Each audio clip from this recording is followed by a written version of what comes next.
The thing about being in heaven, it is total bliss. And we think of something and it immediately materializes in a nanosecond. We think it's fun to come to Earth, to have the human experience, because it allows us to create and create things that haven't been created before.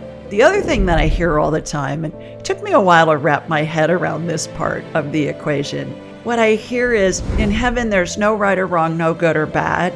It's just an experience. That's what they tell me. It's kind of like we're all starring in our own movies, and we get to explore and experience things in different situations and as different characters if we wish.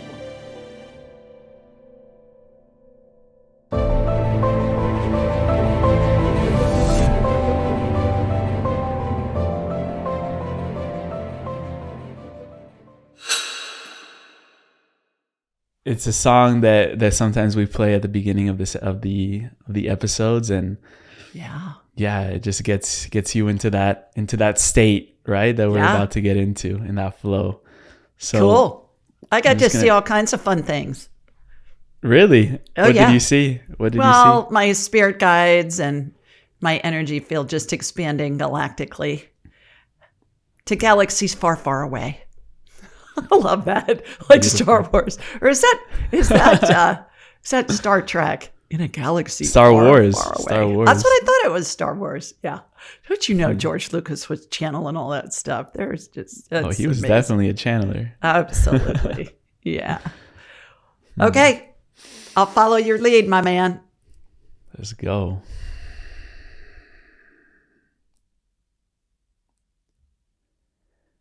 Julie Ryan, welcome on Just Tap In. What are you most excited about right now in your life? Wow, everything. I am just, my husband affectionately refers to me, Emilio, as a information suck because I'm so curious about everything. And I wake up every day in joy and curiosity and just look forward to what the adventure is of the day. And I'm especially delighted to be talking with you right now because I get to talk to you in the past because I'm behind you time-wise. So it's kind of like a sci-fi movie for us. We're opening portals through time to be here right now. And whoever's listening to this is in the future. Exactly. So good point. So I'm really curious because you are a business leader in a mystic's body, and you've opened up for the past 30 years with a buffet of psychic abilities that you talk about. And one of those being, you do a lot of body scans, a lot of pet scans for people's pets, for people's health and wellness. So I'm really curious, if you've ever done a scan on the planet, what would you see right now? Where is Gaia, Mother Earth, right now at this point in history? Looking a little peaked, actually. And I believe the Earth goes through cycles. So when I tune in and I turn my abilities on and off at will, I'll meditate for an hour first. I mean, it's a nanosecond. And this is what I teach people to do in my classes. What I saw, Emilio, was the Earth looks a little less than optimal, looks a little brownish. And I'll see that when there's toxins involved that we clear out. And then I saw rings of energy spinning around it. So it's outer energetic rings that are always there to detox the planet. And those rings that you're seeing, what is the purpose of that going forward? Are we seeing a cleaner planet in the future, not just environmental wise, but maybe energetically as well? Oh yeah, I think the energy on the planet is absolutely shifting to a higher vibration. The solar eclipse that we had a few weeks ago, all these people are doom and gloom. Oh my gosh! Well, people go to doom and gloom when they're afraid of something they don't understand. That's why the ancient civilizations just really feared those eclipses, thought the gods were mad at them or something. But now we know from the astrophysicists and people that study all this stuff that it's totally natural and it happens in a cycle. And every time it happens, it raises the vibrational level on the planet. I'd love to give you an example of that. May I? Of course. Little kids, each generation comes in more advanced than the next. Higher vibration. We all come in, we all are preset with the vibration of spirit, which is pure love and pure joy. And so each generation comes in and builds on the previous generation, not only in vibration, but also in knowledge. And that's why little children, toddlers, who can't speak in sentences yet, know how to use an iPad or an iPhone or, this digital stuff way better than I do. And I think, okay, how's that working? Well, what happens is all of our discoveries and all the knowledge that we have just comes into them. They're starting like as a jumping off point from where the generations that have preceded them have covered, which expands the collective consciousness. So I find it fascinating, especially to watch little children. Plus, they're super intuitive and they haven't been taught when they're really little that, oh, honey, that's just your imagination. That's not really true. And so they don't know any differently. And they're able to access all kinds of information that we and generations before us have created. It's so interesting because you actually also dedicate yourself to writing illustrated books for children. I do. Where essentially angels are answering some of the kids' toughest questions. That's right. And I'm curious to know if right now, as the new children that are coming into the planet with that higher vibration that you talked about, what are some questions that you're hearing from children? Because I know you are a mother, a grandmother as well. Yeah. What are some questions that these kids are asking that maybe we right now don't have the answers to, but they're already so wired in a higher consciousness that they're coming through with some questions that we don't even know what to say to them? Right. Well, and thank you for mentioning my children's books. I've written 4 of them. I just happen to have one here. And look at these illustrations. They're so darling. Beautiful. With all these different angels, and they're really colorful. They ask questions, Emilio. It's so fun. And that's what prompted me to write this series of children's books. They'll say all kinds of information about a deceased loved one that was dead 20 years before this baby was ever born. And they say, well, Jim comes to play with me at night. And the mom's going, who's Jim? And the child starts talking about his great-great-grandfather, who the mom knew, who's been dead for a long time. Well, his spirit's coming to visit.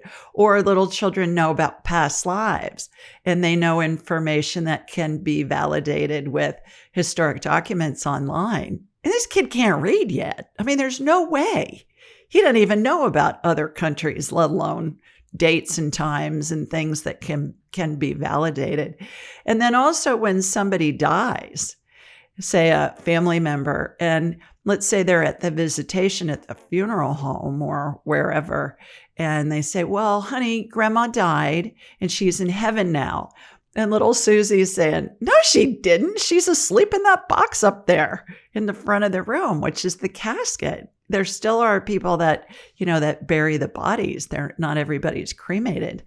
And especially in different cultures, that can change. So when they ask questions like that, I've had so many moms and grandmothers over the years say, can you please write a book that will explain, that I can use to explain to my child? And like my angel messages for cats and for dogs, there's lots of stuff in there that's fun. Like dogs will do tricks for treats. You can teach a dog to roll over. Cats can climb trees, things like that. So it's a fun story. But then we go in there with, you're a body and you're a spirit. You chose the family that you wanted to belong to.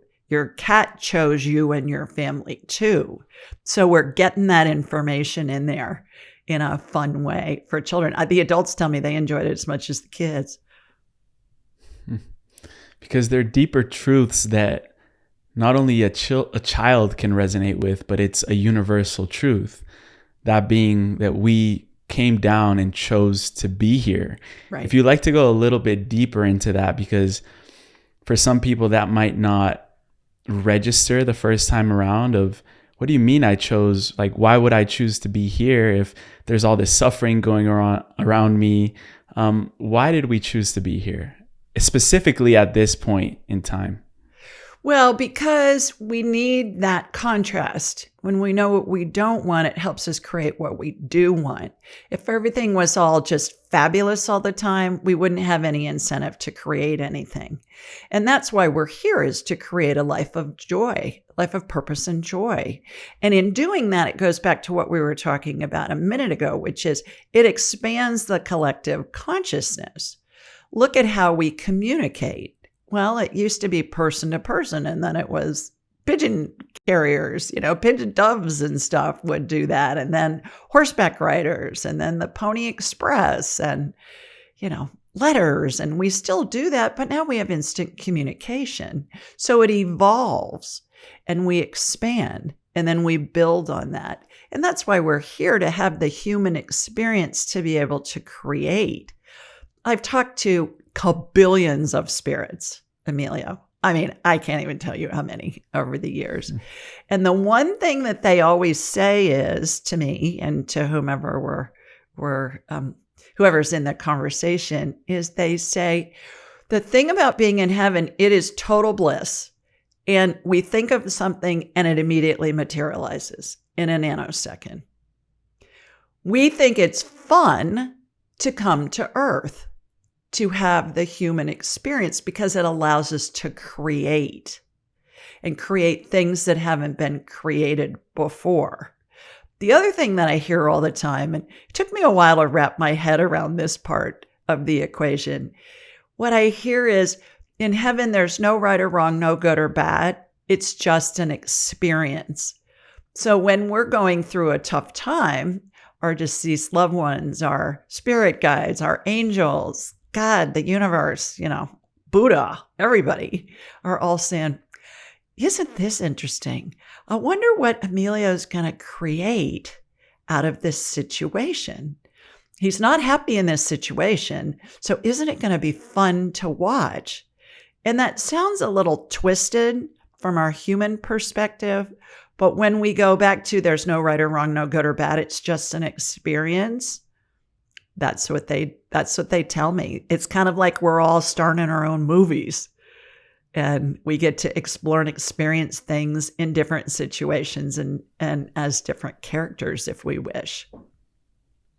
I love that analogy that you mentioned, because I'm almost imagining the angels and spirit guides sort of watching our lives as if it was literally a movie. They have their popcorn beside them. Yeah. They're observing, they're watching. But is there any point where these angels can physically intervene in our lives if we really need it? Oh, yeah, all the time. So our deceased loved ones and our spirits, our spirit guides, absolutely. We've all heard stories about somebody getting ready to step off the curb and walk into oncoming traffic, and they're not paying attention, and it seems as if somebody's pulled them back onto the sidewalk, and they turn around to thank the person, and nobody's there. The sidewalk's empty, but the person who was getting ready to step in the street could feel somebody grab their arm. Or there are all kinds of stories about perhaps a car rolling on a child because the car's emergency brake wasn't on. And the mother, who's petite, lifts the car up to get their child out of there. Well, did the mother do that on their own? I don't think so. I think she had a divine help with that. And what I've heard from She took her protein the night before. Did, yeah, big time. She probably said, oh my God, please help me. And then that's the big thing, Emilio, is that our loved ones and our angels and God and the universe and all of that are not going to control our lives. They're not going to tell us what to do. But when we ask for their help, boy, they are right there, and they are delighted to help. They're delighted to intervene. They're always giving us guidance. how many thoughts do we have in a day? Who knows? I'm sure A somebody's lot. tested it, but 70,000. right? But we're not paying attention to the guidance that comes in because we're busy living our lives. And I equate that, you can tell I talk in analogies a lot because it gives us a human frame of mind for all this woo-woo stuff we're discussing. But my analogy for this is when you're on a plane and you're on the runway and it's raining and storming on the ground, and you've got like a cloud layer that's gray and maybe dark. Well, what happens once you get above, once you get high enough up, you see the blue sky and the white puffy clouds. They were always there. We just couldn't perceive them because of the rain clouds that were closer down to us. It's the same with this. Our spirits are always around us, guiding us, supporting us, there for us. And when we tune in and listen, it's amazing advice that we can receive. I have a very interesting example of what we were talking about, the angels coming in and assisting, because just last weekend I was on my way driving to a men's retreat here in the French Pyrenees. And there were 4 of us in the car, and we were in deep conversation, getting to know each other because we were on the way to the retreat. None of us knew each other before. And we're telling stories about each other. And all of a sudden, we're in the freeway, and there's a car crossing double lane toward our lane. And the driver, so one of the friends that was there, he goes to the left lane, and another car is going 120 miles an hour, boom, speeding, and almost like barely touched our car. And it would have been a very bad crash if my friend wouldn't have reacted like in a nanosecond and turned the wheel to the right. Mm-hmm. So that's a moment where we didn't consciously ask for angelic help or divine assistance. Mm-hmm. I'm wondering if you can tune in to that experience that we went through to see what actually happened, because sometimes the angels come out of nowhere. Because I'm very positive that an angel was present, because it was very, very close. And this was a rented car. This is just an important detail because it was a rented car. And you know when there's like little keychains hanging from the rear view mirror, mm-hmm. There was a keychain that was literally a guardian angel on that car. So I don't know what it was. Maybe you can tap into. Yeah, it was the driver's guardian angel. What went behind the scene? The driver's. Mm-hmm. And the driver's guardian angel's name's Marcus. Calls itself Marcus. So tell your buddy. Marcus. Ooh, and I got to tell you something funny about guardian angels and angels in general. When I first started doing this and talking to angels, they give me these names, Emilio. They were like 15 letters, no vowels, all consonants. And I'd say to him, how the heck am I supposed to pronounce that?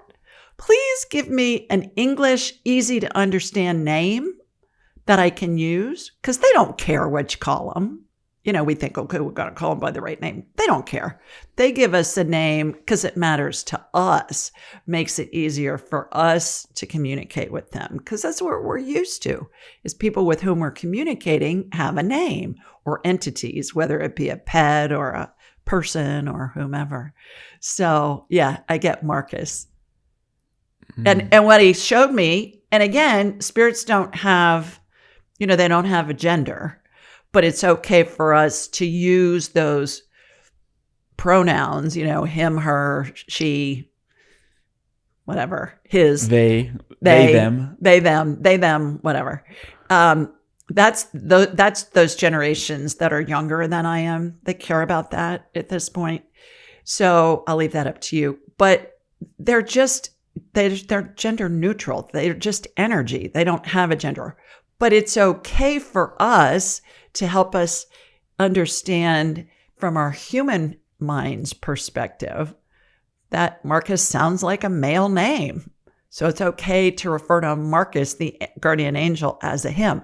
Other interesting point about guardian angels too is the same guardian angel stays with us in all of our lifetimes, which I thought was really cool. Yeah. So they know everything there is to know from all of our lifetimes. What a perspective they have with us. Is it possible that we have played as a guardian angel in another lifetime for another soul? I get a no on that. It's been my experience that angels are angels and humans are humans. It's kind of like comparing a daisy to a schnauzer. They're different species. Got you. And how does the guardian angel choose the human that they're going to be working with in all of their lifetimes? I get that they're assigned. Assigned. They're assigned. Yeah, which is interesting. Imagine that process. I never thought much about that. I'm going to have to do some digging into that. I'll let you know what I find out. I can ask right now. How does that? So when you see me look side to side, I'm hearing spirit communicating with me. I'm a visual learner. And so I see things in my mind's eye, but when I'm communicating with spirit, it comes in like a thought in my head. And I just naturally look side to side, which is how an auditory learner looks. And then a kinesthetic learner looks down. When you ask somebody a memory question, if they look up, which if you ask me a memory question, I'll normally look up. We're not even aware that we're doing this. We just come in with the way that we learn. And then an auditory person will look side to side and a kinesthetic learner will look down. So it's interesting when I watch videos of myself from my show and I'm here in spirit, whether it be an angel or a deceased loved one, I see myself, looking side to side. I'm not even cognizant of it. And that's really important too, as a side note, when I am teaching people how to do all my buffet of psychicness, which is once you connect with spirit, you can do it all. I think it's really important for people to get the information in a way that they learn. People that are auditory learners sometimes get frustrated because they're not seeing things right away. Well, that comes in, but the information's always going to come in a way that's the easiest for you to receive it. And another analogy for that would be back in the day when I was in school and when my parents were in school, teachers would get upset with children that were left-handed because they made them write with their right hand. And when the child tried to do things with their left hand, which was their natural dominant side, they would get in trouble. My feeling is, who cares what hand the child writes with? I mean, why does it matter? So back to your question, let's ask the angels. I went down a rabbit hole there of explanations. All right, how are the angels assigned? I get what I'm watching in my mind's eye is I'm watching a little speck of energy that's growing bigger, bigger, bigger, bigger, kind of like when a child is conceived. You got the embryo that's just a couple of cells, and then it grows into a baby. That's what I'm watching happen from an energetic standpoint. And I get there's a line of angels waiting to be assigned to be with that entity, that energy in all of their lifetimes, not just the human ones, but if they choose to live lifetimes elsewhere, like on a planet far, far away, like in Star Wars, that guardian angel is always with them. Mm-hmm. Beautiful. Cool. Now I'm a little bit curious, Julie, of if you're able to get the name of my guardian angel so I can directly communicate. Sebastian. Yeah. Wow. Okay. Interesting. And Sebastian's saying you can call it Sebi if you want. Sebi, I got you. Okay. Yeah. Interesting. I know that a lot of people come into this, life with already a lot of these gifts activated. And that just carries on for the rest of their life. We've had a lot of psychic mediums as well on the show where they're seeing spirits 24/7 when they're kids. But for you, this was a very trained ability. And I'm really curious to know what that journey was like for you. I know you got into this school of healing. You spent the equivalent of a PhD into this training. Right. Just for your own fun of it, because you weren't really, going for something. It was just something that you loved or were passionate about. So Yeah. it gives us a little bit of hope. Maybe we're not psychic right now, but someone like Julie, who's highly psychic, she trained herself and practiced to be able to do what she's doing. Exactly. We all are psychic. We all have the ability. It's hardwired into us. Absolutely. We all come in with the ability. Everybody has it. And I've taught hundreds of people from around the globe how to do this stuff. And everybody can instantly do it. We do it now. You have somebody that you think of, Emilio, and then what happens? You hear from them. They either call you or text you or send you an email, or maybe you run into them and you say, oh, I was just thinking of you. What a coincidence. No coincidence there. That's your intuitive ability at play. Back to what we were talking about earlier, we're just busy with our lives, so we don't pay that much attention to it, or we discount it when it comes in. And we say, oh, that's just a coincidence. No, there are no coincidences in life. So what happened with me, I am not a psychic that had dead people chasing her since childhood, or if I did, I wouldn't have known what to do with that. And I was given a book about 30 years ago called Anatomy of the Spirit by Carolyn Mace. I have it on my bedside table. Okay, great. Yeah. And she called herself a medical intuitive. And I thought, what the heck is that? Now, I'm an inventor of surgical devices sold throughout the world and a former manufacturer of surgical devices. I was in the hospital supply industry for 30 years. So I've always been interested in healing, but on the supply side, what can we invent that's going to help the surgeon or the medical staff help people heal? So the term medical intuitive piqued my interest. And I thought, ooh, what's that? And so I read her book and I wanted to know more. And back then we didn't have the internet yet. So I did an old-fashioned thing and I went to a bookstore to see what else they had. And I found a book called Hands of Light by Barbara Brennan. And she's a former NASA physicist. She's deceased now. So she was a true rocket scientist who parlayed very complex quantum physics principles into understandable languaging that a non-scientific person would be able to grasp. That's me. I don't have a scientific mind. And I wanted to know more, so I called her school and said, you guys got anybody in my area teaching this stuff? And lo and behold, they did. And so I studied with this gal who took the Barbara Brennan information and lots of other information and then mixed it all together and had her formula, which fast forward, that's what I've done over the past 30 years, is we all put our own frosting on the cake, right? The cake is energy. The cake is, yes, everybody can do this. The cake is, yes, energy healing's a real thing because we have lots of documentation to support it. Communicating with deceased loved ones is really a thing. And then the icing on the cake is, how do we do it? What have we brought to the table? Back to the concept of each generation adds their own nuances to expand it to make things better. So what took me 6 years to learn, because that's how it was being taught, I teach people in a weekend. And back to the example of, you had carrier pigeons at one point, and then you had the Pony Express and all of that to communicate. And now we communicate instantly around the globe.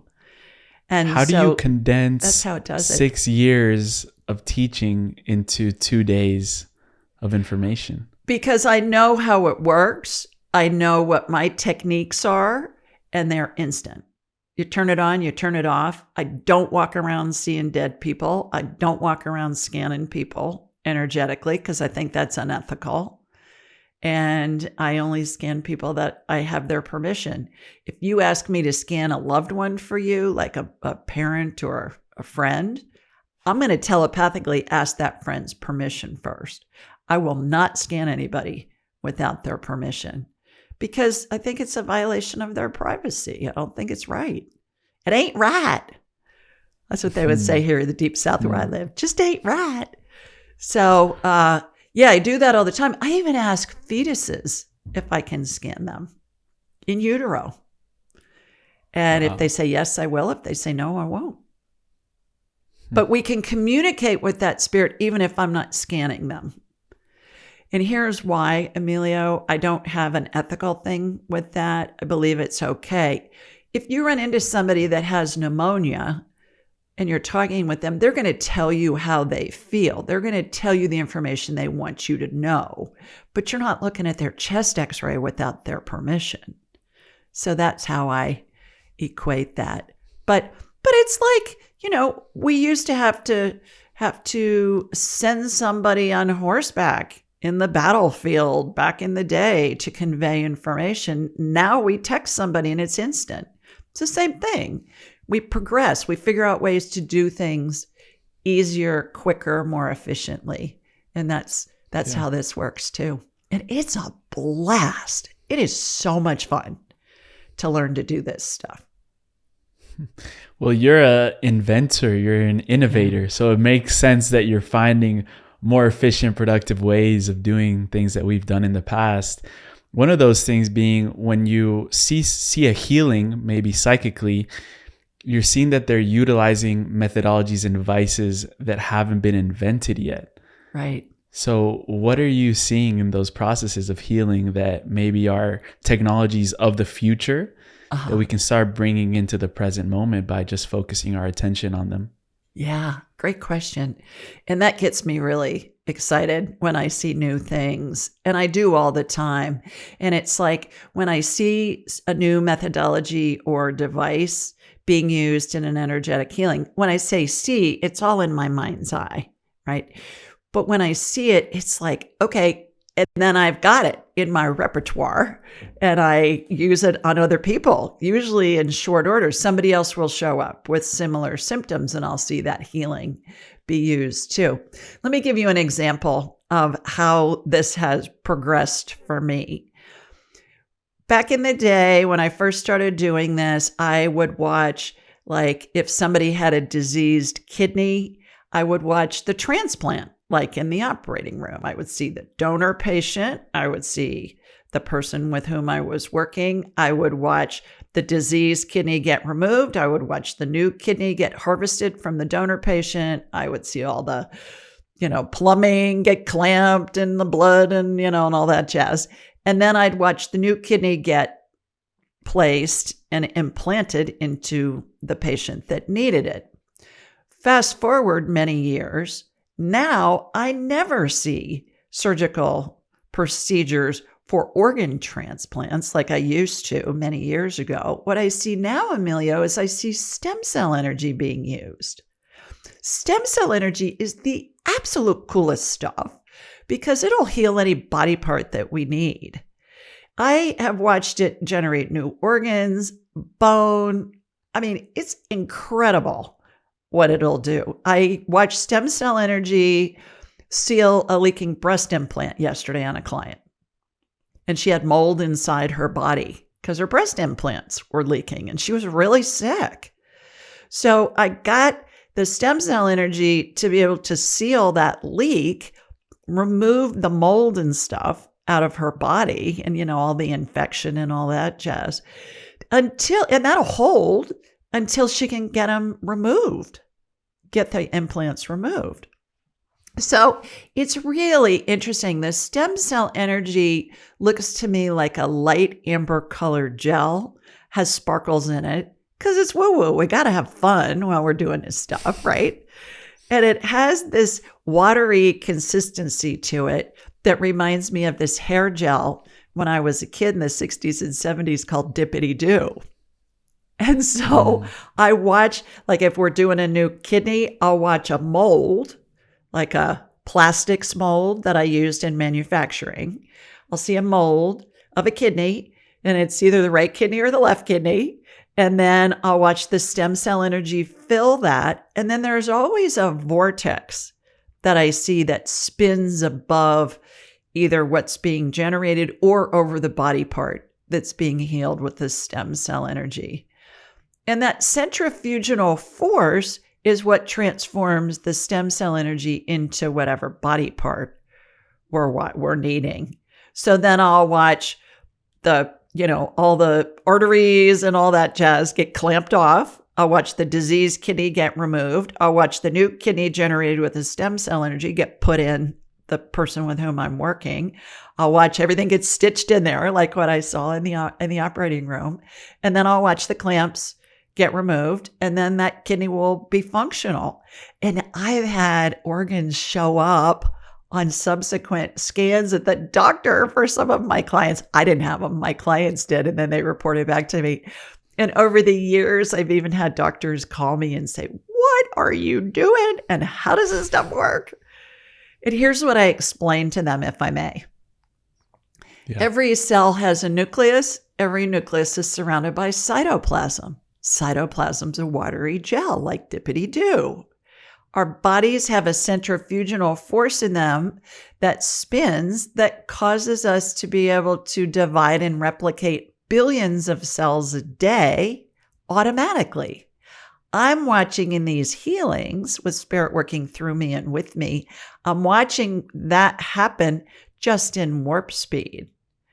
Another important point that I've just learned recently is inside a tornado cloud, a vortex, and I've seen these vortices be used in healings for decades. I don't know why. I just knew that's what I was seeing in my mind's eye.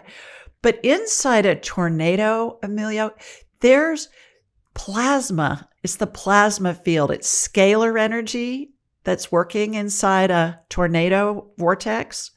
And what does the plasma energy do? It tears apart things and puts them back together in a different form. So if you've ever seen like a record album embedded into a tree before, and I've seen many pictures over the years, and I thought, oh, the wind was just blowing so hard. It blew that thing and it went right into the tree. Well, no, that's not what happened. Think about it. If the wind caused that record album to hit the tree that hard, it would shatter into a million pieces.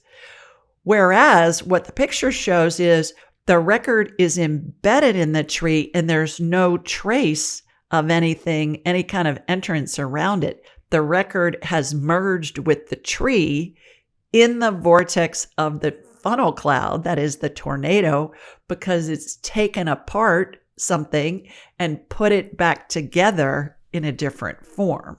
Does that make sense? Wow. I'm making a lot of connections because I've heard you explain that vortice is the same movement that happens when our spirit leaves our body. You're right. Yes. Yeah. Absolutely. Yeah. And when you say it merges into something new, what does the spirit merge into when it leaves this physical vessel? Pure energy. So it helps the spirit and the body helps the spirit evacuate from the body. And do you want me to get into how that happens, how the vortex forms? When somebody's dying, when we're all dying, we're all going to die eventually, right? It's a glorious experience on one side, and it can be a heart-wrenching experience on the other side for our family and friends. And what happens is we're all surrounded by angels and the spirits of deceased loved ones and pets.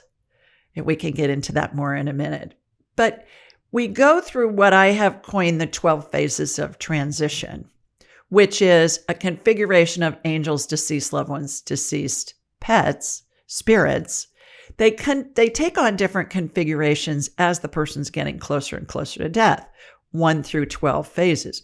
So I and my graduates of my class, we can scan somebody anywhere in the world who's dying, and we can say, okay, they're in phase 6, they're in phase 8, they're in phase 2, whatever. And it gives us an idea of, do we need to go be with that person? Do we need to have people fly in? Do we need to take time off work? If we want to be with that person to say goodbye. It's really helpful to the family. And anybody that wants to see these phases of transition, go to my website, askjulieryan.com, and there's a free download of the 12 phases of transition chart, and it'll show you how the angels are positioned, all of that. I always tell somebody that has a loved one at the end of their lives, download that chart. It's free. Save it on your phone, and then just ask, what phase of transition is my grandmother in? And you'll hear a number and then refer to the chart. So you'll hear a number in your head. So at about phase 6, well, let me back up.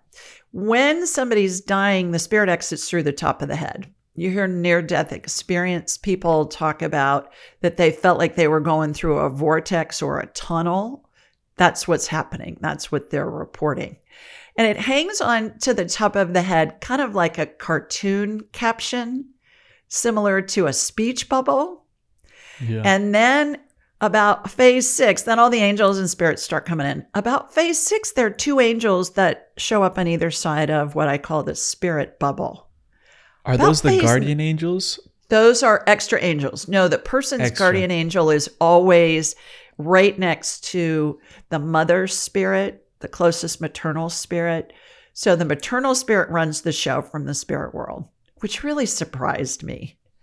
Yeah, so my mother's deceased. If I was dying, when I'm dying, my mother will be there. She will be running the show. I thought there was probably like an air traffic control department in heaven and God would dispatch angels to help people transition. It's always the maternal spirit.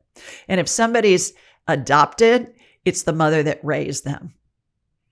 So about phase 9, back to these angels on either side of the spirit bubble, their wings start to move, Emilio. First time I saw all of this was with my own mother in 2002. And my heart was breaking because my mother was dying. And at the same time, I'm going, holy Moses, this stuff's amazing, because I'm scanning to see what's happening on the spirit side of the equation. And so when their wings start to move, it reminds me of a giant owl's wings, very slow, rhythmic movement. Well, it forms a vortex above the head, these angels' wings. And I'm going, what? Really? And the vortex, I can feel it, I can see it, I can hear it. And it reminds me of being in a car wash at the end when you're driving through and they turn the dryers on and it's sucking all the water off your car. That's what it reminds me of. And when I saw that with my mom, I thought, oh, this is going to be really interesting to see what happens. The spirit evacuates through the vortex, and then the angels escort the spirit to heaven, which is a plasma wall, as I perceive it, a big yellow plasma wall. We go through it. There's no trace. When we come back out, I do that a lot when I do this exercise called the walk to heaven with people who are afraid to die.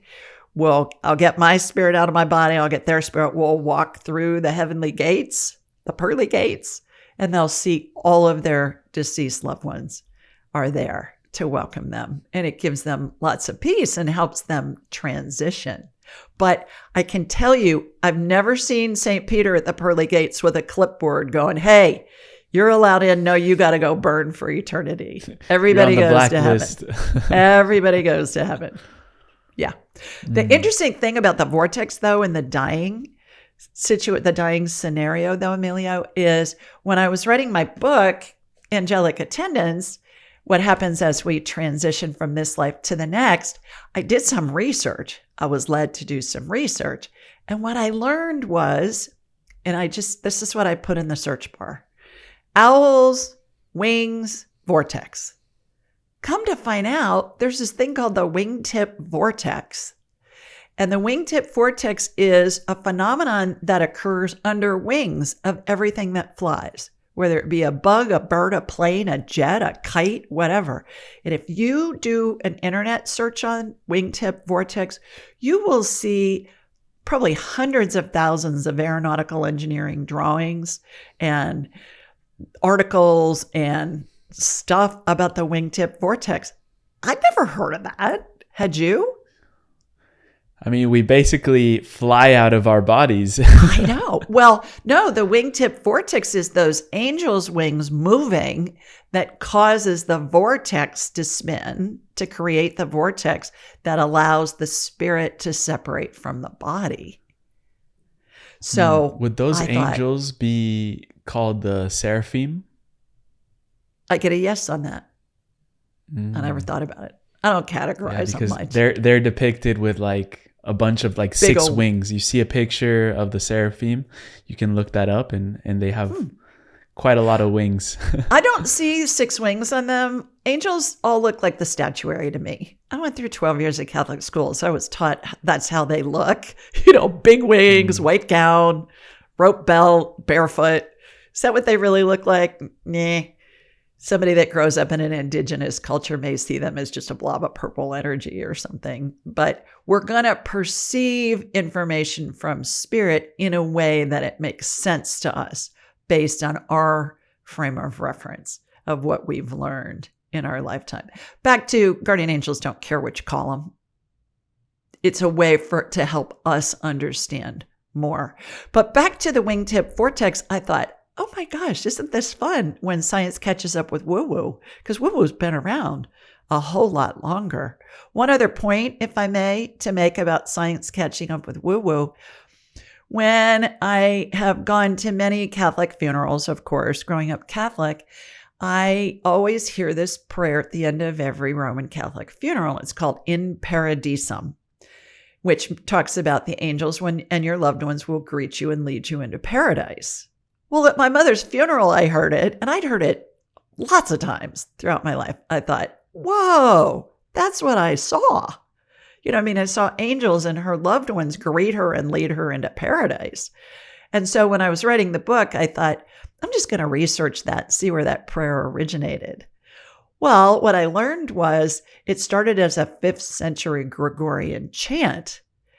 So I have to believe, number one, that people since the beginning of time have been able to see this phenomenon that I call the 12 phases of transition. Number two, perhaps it took till the 5th century till someone was well-educated enough that they could read and write. And certainly some of the best, most well-educated men, they were always men, and they were in synagogues and monasteries. So again, science is catching up with woo-woo. Somebody being able to write and read and all the literature since that time. Think about where ghosts and spirits, it's in all the holy texts. It's in Shakespeare. It's in Plato. It's in Dickens, The Christmas Carol, the ghost of Christmas past, present, and future. It's everywhere. We just haven't paid attention to it. Yeah. Yeah. And, a little bit prior in the conversation, you were mentioning about these healing technologies that you would see, and talking about those great scientific minds. I know you've mentioned before that you can communicate with any deceased being that has walked this earth just by placing the intention and making the connection. Right. I'm curious to know that you, as an inventor as well, have you ever tried to make contact with minds like Nikola Tesla? Oh, yeah. Thomas Edison? Oh, yeah. How have those interactions been? Yeah. Well, our heads are big satellite dishes. They receive and transmit frequencies. Every spirit has a frequency that they keep throughout all their lifetimes. Every thought has a frequency as well. So if you want to talk to somebody, who's deceased or a spirit that's attached to a body, that's what I'm doing when I'm scanning people. It doesn't matter whether they're attached to a body or not. Doesn't matter whether you knew them or not. You just think of them. So you just think, okay, hey, Tesla, what's up? What are you doing? And then that connects your satellite dish to his frequency, and it opens a channel, a radio communication, much like a radio station. Radio stations are broadcasting frequencies, megahertz, 102.5 megahertz. That's a frequency on which that music's being broadcast. Satellite TV stations, same thing. So that opens up this channel, this communication, kind of like a two-way radio, and you just say something. Hey, Nick, what about this? What do you think? What can you explain this? And then you're going to hear a thought, and it's going to come in your head. And how you know that's coming from him is it happens in a second, like as fast as you can snap your fingers or before. Why do you get answers before your thoughts even thought out all the way? Back to time doesn't exist in the spirit world. Time's a human creation. So Nick's already got my comment or question, and he's answering me sometimes before I've even gotten my thought out all the way in my human time perspective. Does that make sense? Yes, yes. And I In know one from of my my research. classes, Yeah. Emilio, since you mentioned Einstein, I have people from all walks of life. I mean, many doctors, many medical providers, many teachers of all ages, tons of college professors, and a bunch of different genres, and preschool teachers, and whatever, and bankers, and housewives, and plumbers, and whatever. Broadway stars, orchestra conductor. I have an orchestra conductor who took my class. And then they take this information back and they enhance what they're doing, what their passion is. But I had one guy who's a graduate, who's a mechanical engineer, and he was working on some big algorithm that was way above my pay grade. And we were in class and we do a practicum session. We practice stuff in class. And he wanted to talk to Einstein. So Einstein came in, all of us in the class, and we were all connected from around the world on Zoom. We could all perceive the conversation that this guy Don was having with Einstein. And Einstein showed him how to solve this problem in the middle of my class. Now, Einstein's Wow. been dead a really long time. So yes, we have access to any spirit, anytime. It's just unlimited. Yeah. And I'm going to ask you that question that we normally get in job interviews or college applications of, if you were to connect with someone that has passed away, either a celebrity or someone that you know, who would that be and what would you ask them? Well, I do it all the time because it's my Meemaw. It's my maternal grandmother for whom I'm named. And she was my hero. She had a really tough life early on. She was orphaned at 13. She was widowed at 33 with 2 little kids, and put them both through private school and college. And if you saw her walking down the street, you would think, this woman is just like, she's really wealthy. Well, she was not wealthy at all. And she just was just a remarkable woman. So what would I ask my Meemaw? Is there something I can do to help others more efficiently and completely? That's what I would ask her. Because the other thing, and this is a really good question, a really good point here out of this, you didn't even know you were making it, but I'm going to give you credit for it, is all spirits have access to universal intelligence. So my Meemaw is going to be able to advise me the same as Mother Teresa or Einstein or Napoleon or Caesar or whomever. The most brilliant minds that have ever lived have access to the same information that my Meemaw has access to, which I think is way cool. Wow. And did you hear an answer from your Meemaw about what you just asked? Yeah, she said, spread it more for free. She said, spread it more for free. So that's what we do. That's what we do through my shows. That's what I do by being honored to be a guest on your show. That's what I do. I give my book away for free. Anybody that wants it, go to julieryangift.com. We'll send you a free digital and audiobook download. So I'm doing more of that. I give away free classes and free sessions on my show each month. I do a live on Tuesday nights, 8 Eastern, and I give away classes and sessions and other things. So I'm gifting a lot of things to thousands of people around the world. My book alone, we give away thousands of those, every week. So that's what my Meemaw is suggesting. Beautiful. Thank you. And you mentioned the word download, and you said that you get a lot of divine downloads as well, of just like these insights, realizations from that cosmic intelligence. What has been the latest divine download that has impacted you the most recently? Oh, wow. I get them all day, every day, because I work with clients throughout the day.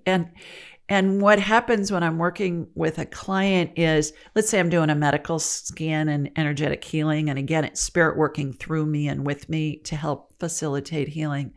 I'll get divine downloads, which is ideas coming into my head. I'll be watching the healing in my mind's eye. I'll be describing it to my client and having a conversation with them, or to a caller, because I do a call-in show every Thursday nights. People call in from all over the world. And I'll be doing all that stuff all at the same time. And so I always laugh and say, it's a good thing I'm a girl, because girls are really good at multitasking.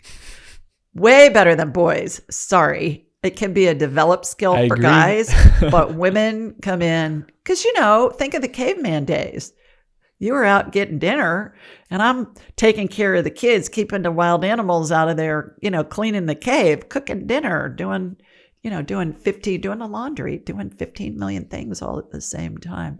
So I don't know that there's a specific one. And divine downloads can come in a multitude of ways. They can be somebody telling you something, like this vortex and this scalar energy and the plasma field and all of that has come. I've been taught that by a new friend who's a plasma energy scientist, basically. And I love it when I can get explanations for the stuff that I've seen in my mind's eye for many years. And spirit always sends signs and symbols back to our human frame of reference, especially in healings. It's been my experience, Emilio, that they'll give me signs, and it's like I'm watching a movie in my mind's eye, and it's in a way that I can explain it easily to the person so they can visualize it, what I'm describing.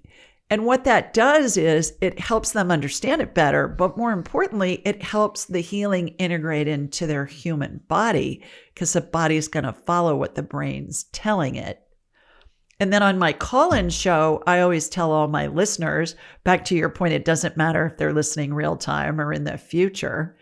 I would say, okay, I want you guys to visualize what I'm describing as well, because collectively, we're all sending the healing to this caller who has something going on. And I equate it to the power of prayer. What happens when we pray or meditate on one point?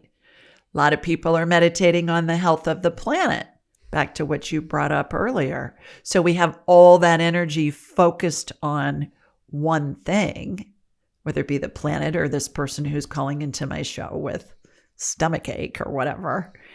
And it's fascinating.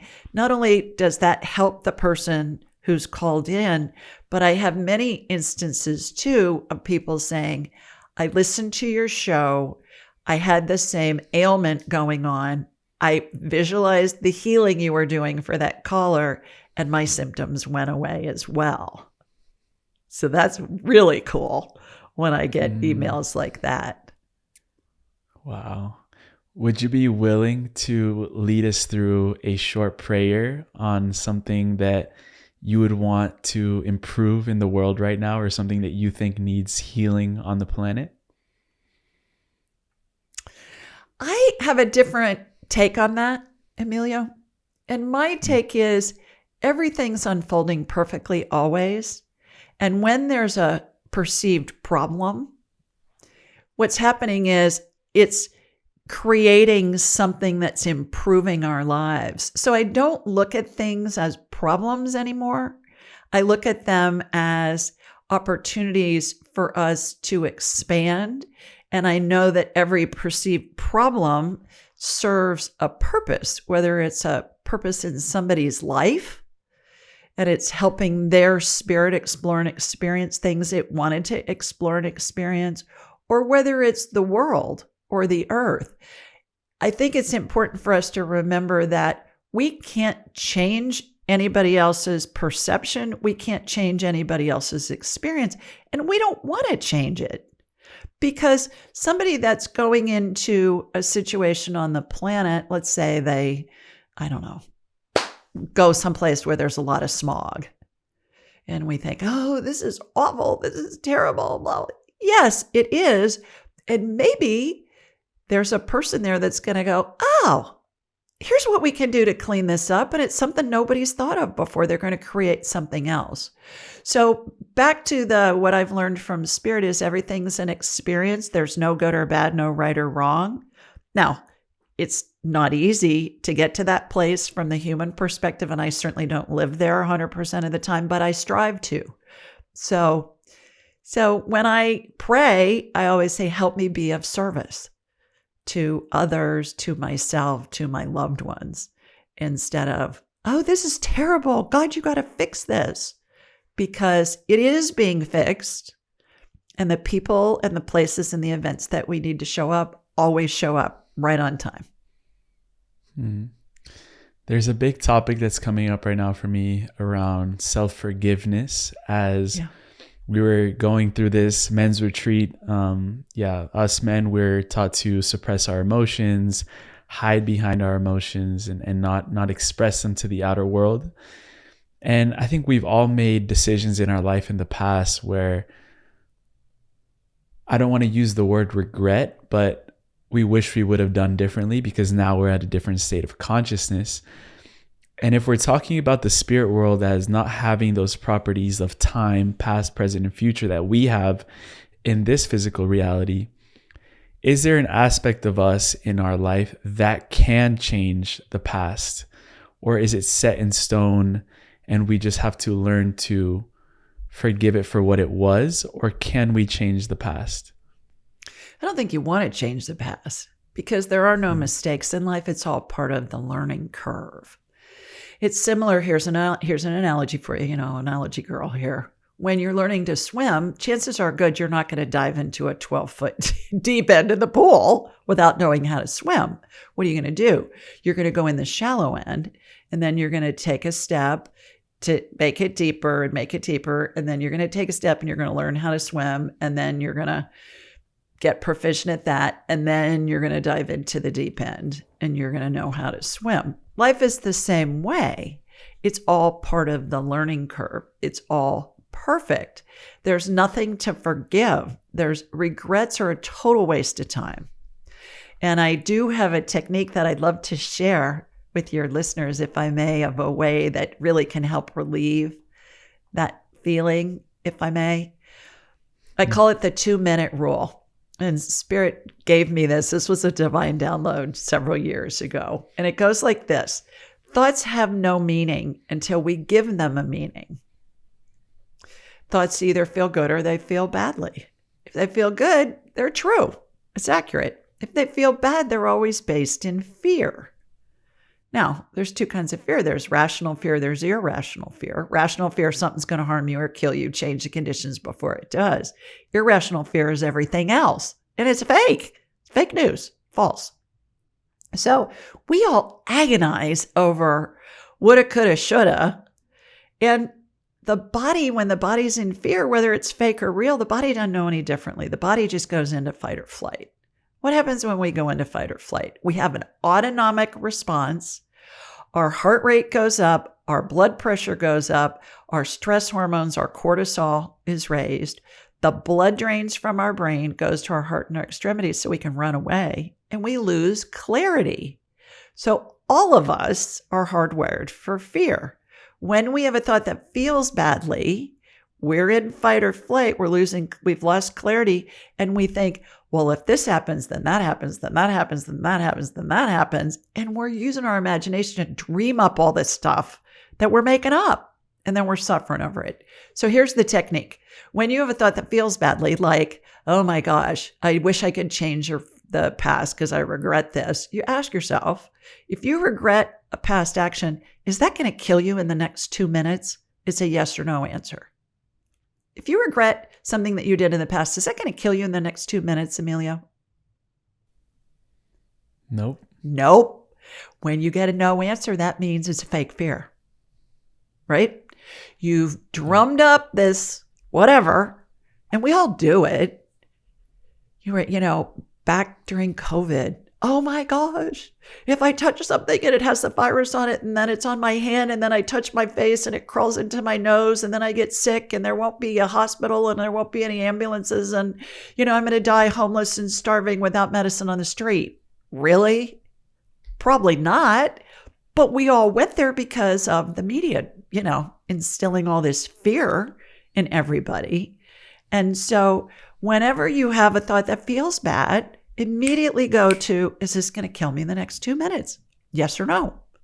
If it's a yes, change the conditions. Get out of the road before the truck runs you over. That can harm you or kill you. If the answer is no, you know that's a fake fear. When you stay out of fight or flight, you keep your clarity. You can receive that guidance. You can hear, okay, well, if I'm late for this appointment, I'm stressing out over it, but I still have my clarity before you go into fight or flight, and you call the office. You go, hey, I'm sorry, I'm going to be late for my doctor's appointment. Is it okay? Do you need me to reschedule? Instead of suffering over all this stuff that's fake. And we all do it. There's no reason. So we don't need to redo the past. If you want to make amends because you've hurt somebody, great. But suffering over something that's happened in the past, think of yourself walking down those steps in the shallow end of the pool before you learn how to swim to get to the deep end.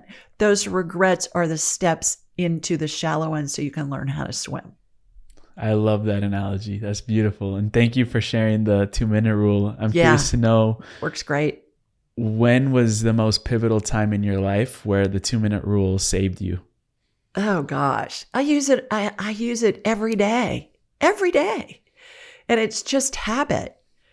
Something, I'll get a thought and I'll think, is this going to kill me in 2 minutes? No, I don't even think about it. I just go to it. And a lot of the time I'll laugh and I'll think, oh God, Ryan, quit being such a drama queen. But the beauty with the 2-minute rule is it works in every situation. You can use it unlimited times a day. It's free and it's convenient because it works anywhere your brain is, and your brain's usually with you wherever you are. So it's beautiful when it was downloaded. Okay, something that's come up recently that I that just came into my head to answer your question is I have a new great nephew who was born actually a week ago today.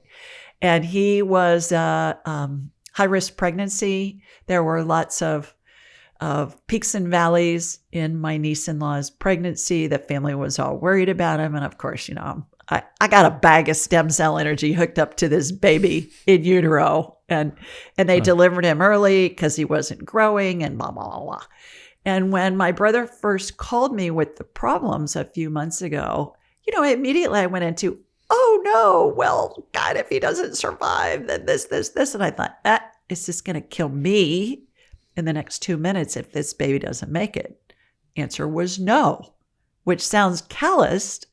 Do I care? Absolutely. But it keeps me out of fight or flight, right? So that I can think clearly. And so what did I do? I stayed out of fight or flight. I went into action. And so I can't wait to meet him. He lives in another state. And I can't wait to meet him because I've been talking to him every day for the last several months. And you guys already know each other. We already know each other. And you know what?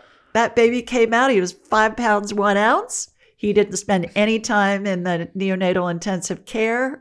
He's doing great. He did great on all of his tests. And he went home 2 days after he was born when they discharged his mama. So, yeah. So I could have stressed for 3 months and gotten myself all in a tiz about this. But I knew that it was a fake fear because we all, at the end of the day, were afraid that we're going to die, right? I mean, that's the root of all fear. If I have regret that this will happen and this will happen and this will happen, and I'll be living alone as a hermit because nobody will want to talk to me and nobody will sell anything to me, and I'll die alone, starving in my home, and nobody will know about it. Nobody will find me. I mean, really?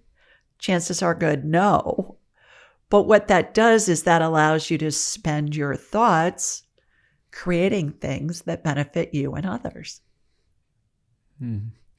Because when we're in that fear, when we're in that stress state, we're actually blocking the universal flow of the things that are meant to come into our life. Whenever we fear something or we're in separation of it, those things get limited or blocked from actually entering our field.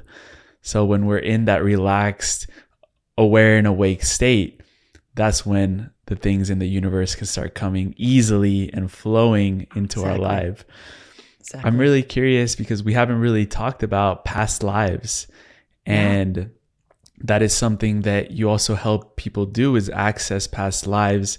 You've said that we're always playing similar scripts in different lifetimes, and we're playing it out here now in the same problem, just a different character, a different movie screen, a different play.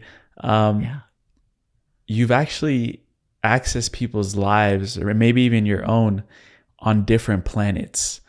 And right now, how we're having this whole uncovering of galactic communication, and we're starting to remember that we're really a galactic civilization as well. What are some of the things that have really blown your mind about other planets and life outside of Earth?